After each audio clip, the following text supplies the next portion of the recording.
বছর ঘুরতে চলেছে, তবে মায়ের মনের কষ্ট এতটুকু কমেনি। একমাত্র ছেলেকে হারিয়ে এখন পাগল প্রায় মা আনোয়ারা বেগম। ছেলের ছবি বুকে জড়িয়ে তার স্মৃতি হাতড়ে ফেরেন আজও।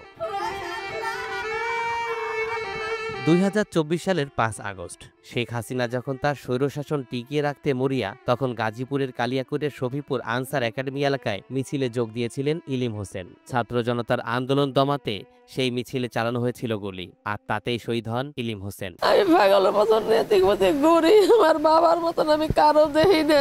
আমার বাবা জানি আল্লাহ বেহেশত নসিব করে, আমার বাবারা জানি আল্লাহ সুখে রাখে।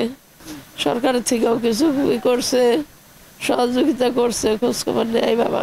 সংসারের একমাত্র উপার্জনকারী হারিয়ে দিশেহারা পুরো পরিবার, আর বাবাকে হারিয়ে নির্বাক সন্তানেরা। ইলিম হোসেনের বড় কন্যা এরিন, যাকে ডাক্তার বানানোর স্বপ্ন দেখতেন বাবা, এখন বাবা নেই, তাই আদর আর ভালোবাসাও নেই। তবুও বাবার স্বপ্ন বুকে নিয়ে পথ চলছেন এরিন। সব বাবা মাই তো তার সন্তানদের ভালোবাসে, আমার বাবাও তেমন ভালোবাসতো আমাদের নিয়ে স্বপ্ন দেখতো, যাতে আমাদের মানুষের মতো মানুষ করতে পারতো। আর আমার বাবার আমাকে নেওয়া স্বপ্ন হচ্ছে আমাকে ডাক্তার বানাবে, সেটা তার ভাগ্যে নাই, সে দেখতে পারলো না।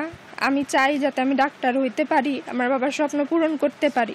জুলাই অভ্যুত্থানের ১ বছর হতে চলল। এই অবস্থায় দাঁড়িয়ে সন্তানদের মানুষের মতো মানুষ করে গড়ে তুলতে সরকার যেন পাশে দাঁড়ায়, এটিই চাওয়া জুলাই শহীদ ইলিম হোসেনের পরিবার ও প্রতিবেশীদের।